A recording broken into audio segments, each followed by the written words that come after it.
Hello, everybody. I would like to welcome Tania Armstrong today to our Blueprints for Success. Tania is very well known in our community in New Zealand.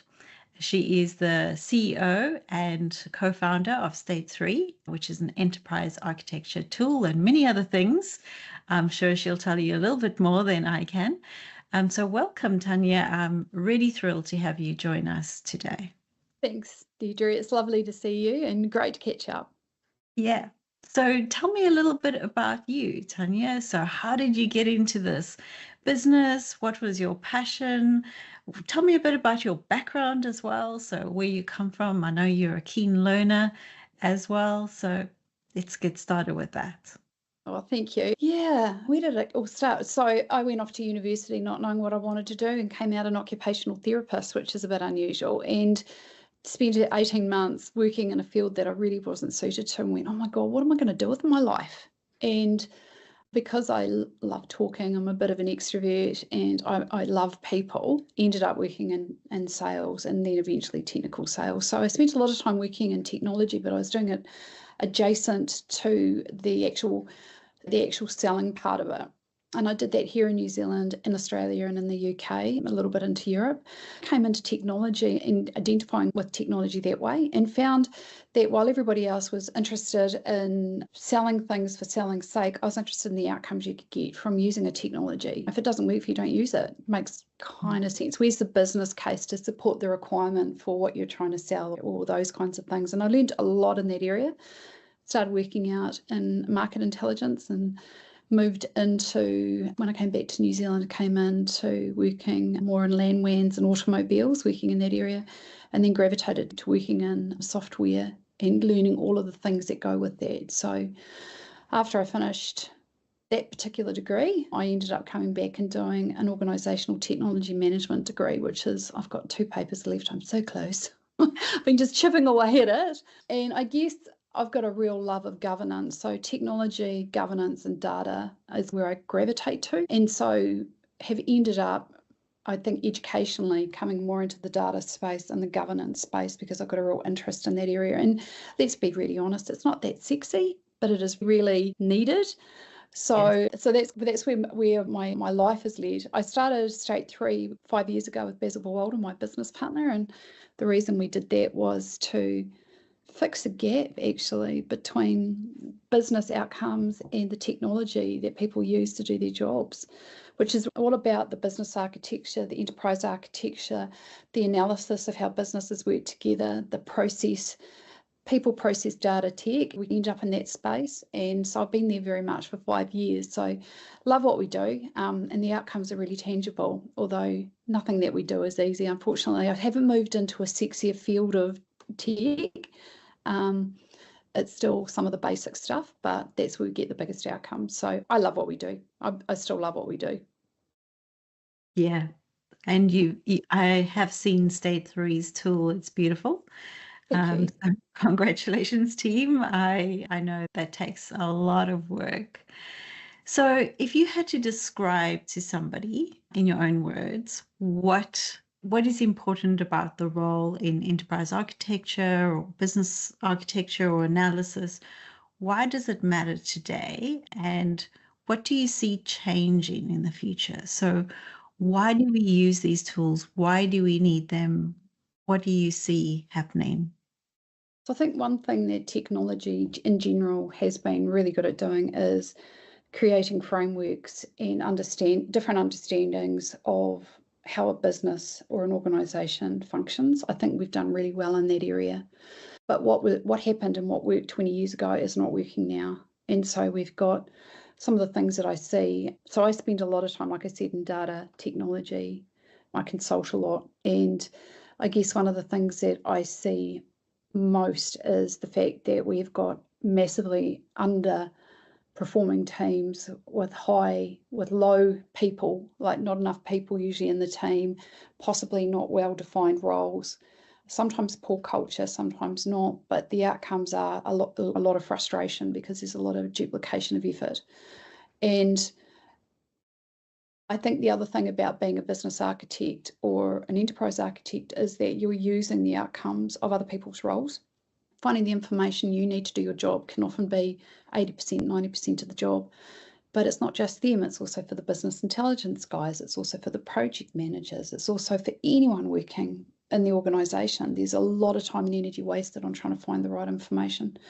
And so I see governance being really important, trying to put structures and processes in place to make it easier for people to find the information they need to get the value out. If I came to market and said, I'm going to hire an enterprise architect, but I only want 10% of their job, I only want 10% of them, I only want the 10% where they actually do something, it negates the fact that the rest of their role, and the 90 other % of their role, is just trying to understand and synthesize the information that's sitting in an organisation. And that's really hard when you come into a new job. Any new starter into a technology team, how do you learn your job? You talk to people, you go through information. We don't do knowledge management, we don't do repositories of data, we don't refresh things properly. And so it's really frustrating. We often end up shoulder tapping people because they've been around a long time, whether they're good at their job or not, just because they know where things are. And this is in the face of AI and other emergent tech, which should be changing the face of our businesses. And yet this is the struggle we've got, and it's only gotten worse. I think the importance of some of the role that I do is actually just saying, how do you find information in your organisation? What are the questions that you're trying to solve for your business that you need your technology to? What's important to you? And I'm probably waffling a little bit, but the CrowdStrike outage was fundamentally game-changing globally, right? Let's see if they're around in a year's time. I doubt it, just because reputation, they've just taken it to they're going to have a lot of struggle. But if I said to a lot of organisations, which part of your organisation did that impact? They could probably tell me. And then if I said to them, and how did it ripple out through your organisation? How did it impact the services and goods that you provide to your users or your customers? They wouldn't be able to answer that question. And I see that as fundamentally problematic. We should know what an outage or what a compromise, a vulnerability is going to cost us, and we don't understand that question and we can't answer it. And yet it's going to put businesses out of work globally because they can't answer that question. That's very compelling. Also what you said, which was quite interesting, and I want to reiterate this because this is a real challenge that we have in New Zealand, which is there just isn't resource. It's not just the normal project challenges that you have in terms of time and managing all of these things. They just aren't the level of resources that you'd have in other countries doing certain jobs. So you have to try and get information, but that becomes a really big part of what you're doing because there's no other resources available unless you have tools or AI or something along those lines. So those are important things, because for me, working with let's say the American market or the Canadian market, there's a different problem to be solved there with those markets. So that's quite interesting. So any projects that you've particularly worked on where you found, let's say, having your enterprise architecture well constructed has been a pivotal point in the success of that project? So how do you see projects working? Do you see them as people traditionally see them? Sticky boards and all of those things, or do you see something different? What is your thought? So I guess if I was looking at some successful, I guess it's the setting up for success, because setting up for success, you can tell whether you've got it or you haven't, regardless of what the outcome's going to be. And what we tend to have is, I see a real champion associated with the organisation who's driving that forward from that senior level. And I look for those in the projects that we're working in, right? I look for that champion, the person that we can escalate things through, the person who will explain to the rest of the business or be an evangelist. I see that as really important. And a lot of the time that person is usually sitting in technology, and sometimes they don't have access to the board. So I think there's a bit of a gap there. But in terms of success, I look for that person. I spend a lot of time, I don't think I've done a waterfall project for about 8 years. They've all been agile delivery of some way, shape or form. The how that has been determined depends on the culture of the organisation. but it's nice to see some really good things set up.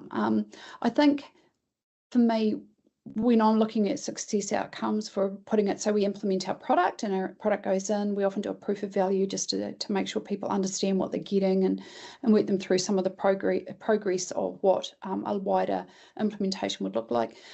Like one of the first places we start is around Azure AD or Entra. We're looking for bringing those resources in.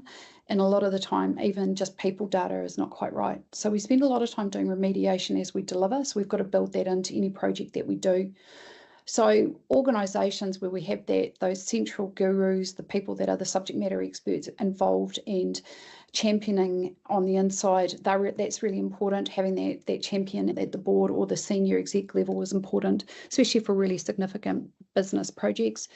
But I think if I'm looking at how enterprise architecture works, like I said, I was in an organisation earlier this week, and the EA that had been working in there has been there 2 years. And it's taken him 2 years to get the information he needs to feel like he can engage us and get success. Yeah. Now, that's 2 years on, as he rightly pointed out yesterday, there's 2 years on contract rates before he became an employee, 2 years on contract rates to find information that should have been there from day one. And that's what it's cost the organisations. Yeah, so just getting those, like this is all the basic stuff. You want success, then you've just got to have data you can trust. How hard can that be, right? I know. There's so much shadowware. There's so much that people have been gathering over Excel spreadsheets and, Spreadsheet. Who doesn't love it? Yeah. I do find it ironic that AI likes CSV files. Because that's what people have got, if you could point it. I love AI, but I said to an organisation, how are you supporting success for AI in your business? And they go, what do you mean? And I said, it's a bit of carrot and a bit of stick. It's about having processes and policies in place to make sure you're using probably the right AI and the right way to do your job. They did a scan of their environment. They've got over 100 different AI products just in the corporate team. And I'm just like, so how much of that information, how much of that information about your business is a secret source and is now sitting on somebody else's database for learning models? I see that as if you want to look at where success sits, it's a lot of the time it's around your IP, and you are just giving it to a large language model. And I think one of the biggest examples of where IP tends to go walking is at the moment, Elon Musk made a decision to put all his Teslas to be manufactured out of China. And X amount of years later, they've undercut him in the market. Tesla won't recover from there. And that's because the IP walked to a different country. But we do this willingly on a business day-to-day basis. So I said that is really concerning. Yeah, back to my governance, my rattle on about governance. You've got to be out in front of it, and you've got to also think. I mentioned behaviours right at the start, around the behaviours of how people interact and what people do. People will always find the shortcut. They will. So you've got to program it into what you do, and so the best thing you can do is get out in front of the shortcut and just think like a person thinks. We're not rational humans. We make emotional decisions, and this would be one of those, I would say. Yeah, that's very interesting. I watched recently the BlackBerry movie. Yes, it's on my list. Is it good? Yes. And when they outsourced, that really degraded so it was interesting watching all of that. Okay, so we touched on AI, but and there's a lot shifting in the markets, right? I think the reality is that AI is not going anywhere. So it's good, and it has its negatives as well. So what do you see the industry looking like in the next 5 to 10 years? So what are the key things that you think is going to start shifting? And it could even be sooner than that, because it's going really fast at the moment. So that rate of change has increased no end. And I think the proliferation of data is actually going to be AI's undoing. So I see specialist AIs being created to just do one thing, to just be trained in one specific area. And I think that would be the right approach for a lot of this. I can see where AI helps with general search. Fantastic. But if the algorithms If you remember what happened when they started doing initial large language models and teaching AI to use what was on the internet, it started out looking at kittens and went to right-wing propaganda real quick. They shut it, so I think you've got to be really careful on what you're teaching these things to do for you. You've got to put the ring fence around, and that's not only protecting your IP, but it's also protecting the quality answers you're going to get. Because the one thing I love about using the AI programs that I've got is it's nice to be able to use things in your own language. That's great. We're using that into our product, and we're doing that work at the moment. So, for example, you can say, show me this business activity and every technology that it relies on, including its infrastructure. Great big long list, brilliant. Or it'll point you to where you can see it in the product. But if I don't have that information in a good format, I'm not going to get that information back properly, and I'm going to miss things, and things are going to be occluded. And I think the one concern, and I think this isn't going to go away anytime soon, is the exaggeration and the confabulation in AI. It just makes stuff up. Oh yeah, you got all this stuff attached to your server. Have I though? Have I really? So I think the trust and the confidence will come up. Where I see it going is I see people using information to help them with their jobs. Sales and marketing. I use that all the time. How do I position this? How would I say this to this audience? That stuff's really helpful. So I can see where that's going to be useful. I think the people that will be successful are the ones that can deploy that to do their job and do their job faster. The ones that are going to struggle are the ones that don't want to use it now and are slow to get on board with it. You're right, it's not going anywhere. I think in terms of what it's going to look like, I wouldn't even consider looking at 5 years, let alone 10 years at the moment. I think we've got some really big monumental changes to come. The fight over AI and IP is going to continue. And it's interesting, I look to Europe to see what they're doing, because they're the first in the world to have brought in policies and procedures around AI similar to GDPR. And so that's going to be tested. That came in at the start of the year, and it will continue to be tested. New Zealand's woefully behind in understanding that and determining where our IP could be being utilised. So I think at the end of the day, intellectual property is the thing that we have that's ours. We need to keep hold of that in the face of AI, harness it for extending what we can do in a safe way. And safe needs to be determined through your risk and audit committee for an organisation. We need to look at that stuff, and the business analysts and the enterprise architects and our technology teams in general should have a say in that, because they're the ones that are seeing how it interacts and impacts at a technology and business level. So yeah, it's going to be interesting. I have no idea where it's going, but I think we're a little bit far away from a robot being able to make me pancakes and coffee first thing in the morning and do all my housework.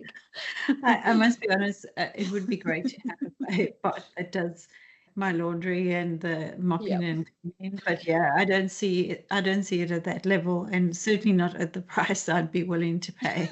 No. So I agree with you. I think that I think it's going to be super fast. I think people need to wake up to the realities. And you raise really good points around the governance, around the key things that we have to consider as part of this new thing. And educate yourself, I think, is really important. Test things out, try stuff, prototype, do all of those things that we've been saying for years and years.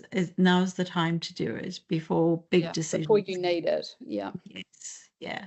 Because something interesting just on that point there when you're talking about governance. The reason I spend a lot of time talking about governance is because I see a lot of boards in New Zealand that are not open and actively working towards changing their organisation. And there was a directors report survey came out that said 10% of New Zealand organisations are looking to at least change 1 or 2 board members because they don't feel their skill set suitable for the coming age. And so, yeah, and I look at that and go, okay, so if that's 3%, and the other thing that came out, which was also 95%, but 3% in Australia, boards in Australia have STEM orientated or STEM capable people sitting on their boards. We need more technology people. We need more business analysts. We need more enterprise architects, people with varied skill sets sitting on those boards. Diversity is the spice of life, and we need those voices, because at the end of the day, decisions are made. And I'll pick on ERPs because they're really easy. We're still doing a lot of that stuff. We do these monumental ERP switch outs, change ups, replacements or upgrades, and they sink companies. They absolutely destroy companies. And I think part of that is because they underestimate the level of change required to make that successful. Yes. They underestimate the technology debt that is sitting in their business. And so you're asking these boards who are dealing with legitimately old and legacy systems and processes and ways of doing it. And if it's older than 5 years, it's legacy now. Like, we're not, things are moving that fast. And so you're asking those kind of boards to make decisions on things like AI and other emergent tech. With what credibility are they going to be able to do that? So I think that's why I get so passionate about this area, because it starts at the top. And there's a really good book I would recommend to anyone in technology who wants to learn a bit about governance. It's called Fish Rot from the Head, or A Fish Head Rots from the Top, or something like that. I'll find it and send it over, but it's a really good book in terms of looking at governance. And if that's true, then we have to start at the top, and we have to embody change and embracing new technology right at that board senior level. And if people don't understand that stuff, they need to upgrade their skill sets now. Yeah, they do. Yeah. None of it is so profound that people can't learn. Like, that's the, and so then it's just the willingness. Now, I often say, when it comes to change, one of the biggest challenges is fatigue, because it's not so much resistance to change. It's just, we've done so much over the years. And now here's another thing that we've got to do. So I suppose it's the balance of how much, how far, when, why. All of those things need to be understood and measured, and discussions need to be had about that, so that the when and how can be well articulated into what we are planning to do. Yeah, a very topical discussion here to be had. I'm going to give you a bit of pushback on the change fatigue thing. It's not going to change. I think I think we need to be an agent, be a nation of change agents. Part of that, I think, is not saying that change is going to be continuous, accepting that as BAU and finding ways to support people through it, because we've got to get better at change. I remember hearing the story, and I did go looking for it for something, but I remember hearing that the All Blacks, when they travel more, like, they've got more travel to do. And when people are doing big international games and stuff like that, you've got all the jet lag, you've got being cramped on an airplane, you've got long bus rides. So they put a lot of effort and time into creating the ability to be good travellers. We're going to be the best travelling rugby team. So if I look at some of the things there, and I look at another sporting one, which is about British cycling, they were really rubbish at anything. They looked at everything. They said, we're going to be the best. We're going to go win a bunch of medals. It's going to be fantastic. So what are we going to do? We're going to focus on the stuff that is totally within our control. The shape and size of the vehicles that they shifted their bikes, and how clean how many people they had on site to do meticulous changes to the mechanisms for the biking, how the athletes were sleeping, how they were recovering, nutrition, all that kind of stuff, stress management. We need to take and embody that team, that travelling team, they're going to win a bunch of medals approach, and we need to put it into business. High performing teams perform highly because they accept that change is going to happen. Now, what tends to happen, and I wrote a little thing about this, is you've got people who run towards fires, like me. I love a bit of change. Oh my God, bring it on. But there are also people that run away from fires, and there are people that stand and stare, and there's a lot of different personalities, and stress, and 5% more stress makes me a better human being, but 50% would kill me. So we've got to understand the wear and tear of having those high performing teams and start gearing up to make them work. And that's the other thing too, these picking on sports teams again, but they spend a lot of time training together. So if I look at where organisations fall to bits, it's around decision making, it's around change management, and it's around collaboration. And so if we're going to see these things as really important, start with collaboration, get your team culture, get it geared up to make decisions and to be better at change but we don't put any effort into that. And actually, this is 9 times out of 10 where things fall over. People change stuff and no one knows. Decisions are made and no one knows. And the impact of that change You isn't don't know understood before why the a change is made. strategy, Yeah. yeah, why Why is are the we doing this? strategy Yeah. this? What happened now? Yeah, I can imagine. Yeah. And you're right. The sports, I've always found sports in New Zealand like nothing short of a miracle, considering how few people we have. The resources aren't that grand compared to what you'd get in America or in Europe or anything. But yet, Kiwis win, which is powerful. So you're right. It's also looking around what the win looks like, not just how do we win the game, but how do we set up the entire environment for us to win the game, especially if you don't have huge resources to work with. Because for those who come to visit New Zealand and go and, let's say, have a look at a rugby game, I think people will be astonished because it doesn't seem like super partial. There's no lights flashing and none of that, but yet the team still wins. So yeah, pretty good point. I just think that if we're going to be successful, we have to build on that collaborative approach. And that's why I like Agile. You got a Scrum Master theoretically working in there, trying to pull the team together and trying to protect the team so they can deliver. What if we took that and made it a wider approach? There is a fundamental concern around some of our business culture, and it's going to kick us in the pants, and it will do, whether it's an external threat actor like, or a problem like what's happened with CrowdStrike, or whether it's just some stuff falls to bits or people leave. You've got to give if you want a high performing environment, you have to recruit, train, expect that's what's going to happen. And your point to stress and fatigue change, yes, I can see that. I think if we're looking at that stuff, maybe the work schedules need to change. If we're doing 2-week sprints, maybe we take 3 days off, 4 days off, 5 days off in between. I don't know.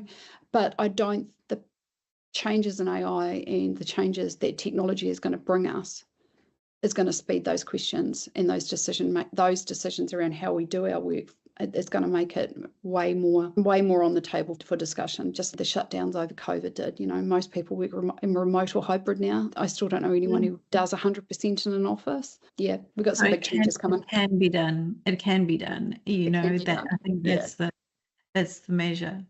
So we spoke a little bit around collaboration and various other things. Are there any other core critical skills or competencies that you see people really need to focus on? Yeah, absolutely. Oh my God, I love these questions. They're so good. I could rattle on for ages. I'll try and keep it succinct. So I was at one of the universities doing some speed dating with some technical guys over the last week, and it was really good. I think we interviewed about 30, 40 people between us, so it was pretty full on. What I love seeing, and what I'm seeing a lot more, is technical people of all different backgrounds coming to technology, or some degree, some area of technology or business analysis or enterprise architecture. I see these people come in and their communication skills are better. I'm seeing communication. I still think it is essential to everything we do. I'm so grateful I don't work for a corporate, because I don't do back-to-back meetings very often. I do have them, but they tend to be workshops, or they tend to be doing something rather than meetings for meeting's sake. So communication and being succinct and not wasting time, I think, is really important. The other skills that I see coming in over and above things like collaboration is those technical skills, but the frameworks that's in terms of how we develop tech, right? It's not just the fact that you know the difference between Python and Java, or you can gamify an event or whatever. It's actually, what are we delivering to, and what's the outcome, and how do we measure it? And that measure bit, which is the bit that closes the loop, and also getting feedback once you have delivered something, is pretty critical. So again, I think, all the roles in technology are going to change a little bit, but we still need those critical capabilities around how we communicate what we've done, how we've done it, who we've done it for, what it's delivering. Writing a good business case too. Oh my goodness, drive a bus through a lot of them. So that's where those critical analytical skills come in. So we definitely need those as well. And I think lastly, when I'm interviewing people, the ones that have been doing this because they love it and that they've been working in technology, so I'm looking at developers at the moment, The developers that have been doing it since they're 10 and they love it and they want to know how everything works and they're the ones I gravitate to. And partly because if they can string a sentence together and tell me how they've done it and what they've done and why they've done it, they're probably ticking a lot of boxes for what we're looking at in that area. Yeah. And then we just look at cultural fit, which is also really important. You mentioned business case, and I completely agree with you. Writing a business case, and this has been a problem, not now, this has been a problem.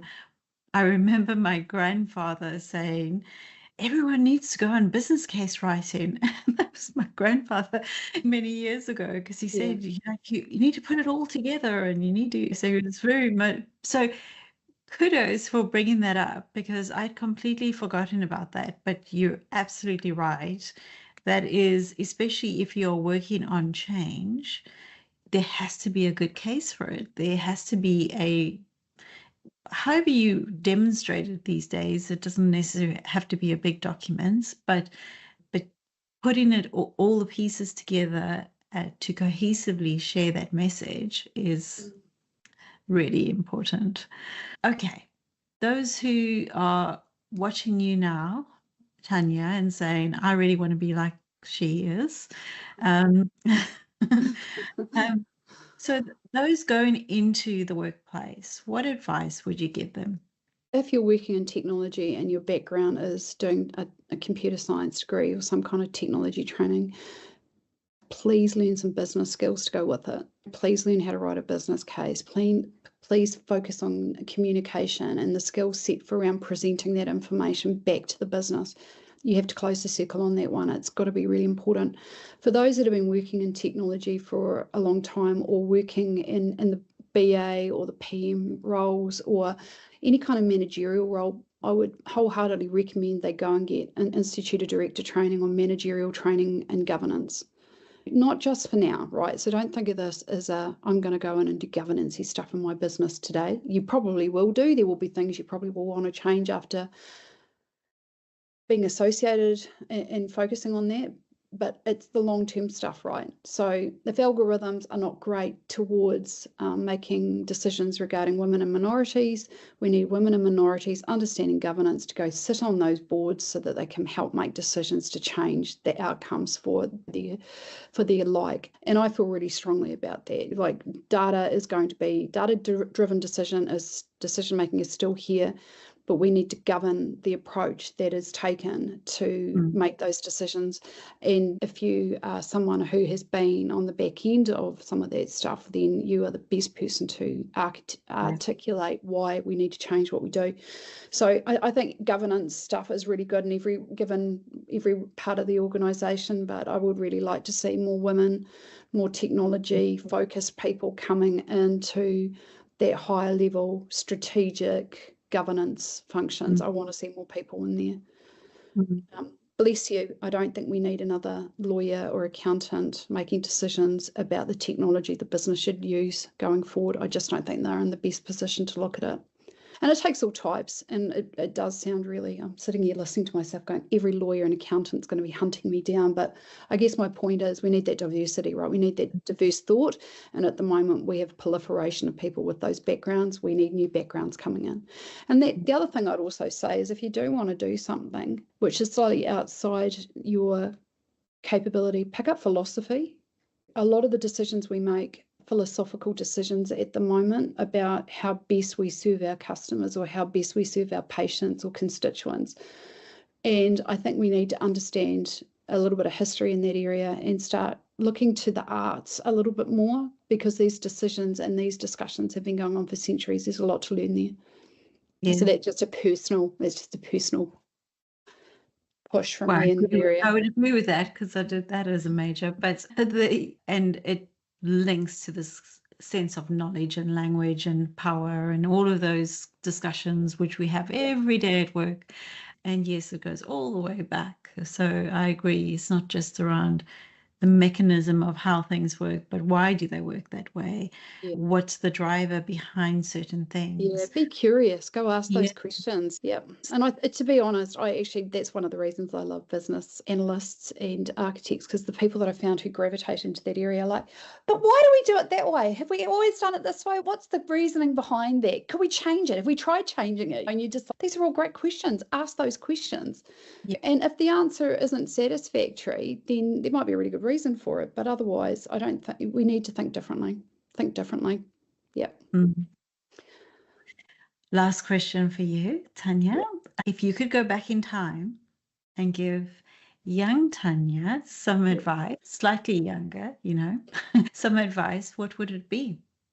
I remember walking past the Institute of Directors in London when I was 24, and I remember spending about £1,000 on some additional training and looking at where I was going to go in my life. And it said I should be the CEO of my own company. And I went, that's bollocks. And I put it back in the drawer for a good 15, 20 years. I would say rise to the challenge and know that you've got to learn the skills. Be humble about it, but do it now. Don't wait. There is never enough time in life, especially I turned 50, and there's never enough time in life to do all the things you want to do. So if it's in your mind and you're thinking about it, crack on. Even if you fail, give it a go. You're going to find out a lot quicker through experience and just considering things mentally, I think. And I would definitely be committed to lifelong learning. Read every book you can find. Be curious, be enthusiastic, and be fit for your work. Just because you're trained as a BA or an IT manager or an infrastructure, whatever, you have to be fit for the job that you have. And if this is the role that you love, invest in your education to continue it. Like we mentioned before about I'm almost finished my second degree. I've done postgrad, I've done post certificates and a bunch of stuff. Like it doesn't really matter. At the end of the day, it's what it actually helps me to deliver to my customers. But I am perpetually curious. Be curious, stay hungry, don't get comfortable, don't get complacent, be on your toes, because the world is continually changing. And like I said, those who get fatigued by change or who don't have the skill sets to help them and support them through that change are going to come out worse for wear. So I think take care of your body, take care of your mind, rest, work, rest and play. The Mars thing, work, rest and play, they had it right. Get the balance right, because the only person who's going to help you with that balance is you. Work is going to demand more, and you've got to have really good boundaries around that stuff. So that's probably more general stuff. But if I was going to pick one paper or a couple of papers or things to really invest in, financial information, know how to run your finances. I have done that with my company and my board and really invested in that area and had a mentor to help me with that. And the other area has been around decision making and looking at how we make decisions and how we change organisations. And they're the two papers and education that has really helped me over and above that governance background that I keep coming back to. Yeah, stay hungry, stay passionate, get out there. And I tell you what, there is nothing wrong with changing company. If you're working in tech, you are in a great position. And I say tech loosely. I use it very loosely because what I mean is people who touch the tech more than just users. And that includes all our BAs and our enterprise architects, all the big group, right? If you're in that area, you're so lucky. You get to do all the really cool and sexy stuff. Be an evangelist for it and help drive your company forward, because that's where value is for me in the actual outcomes. Yeah, so thank you so much for having me along today. I love our chats. I'm looking forward to more catch-ups, and it's great to see you. And I love this whole, I love what the community that you have created around business architect and actually being an evangelist for that. So it's lovely to talk to you, Deirdre. And happy birthday. Thank you. Yeah, but it's been awesome, some great feedback, and I think what you have to say is very valuable, and particularly those who are wanting to, let's say, just step outside of their current space and just step a little bit further. Great inspiration, and you should have probably gone for that CEO job a little bit sooner than you have. But hey, it was destined, right? So thank you so much, Tania, it's been really fantastic having you join me, and I look forward to us going and having a coffee or a wine sometime soon. Sounds great. Thank you very much, Deirdre.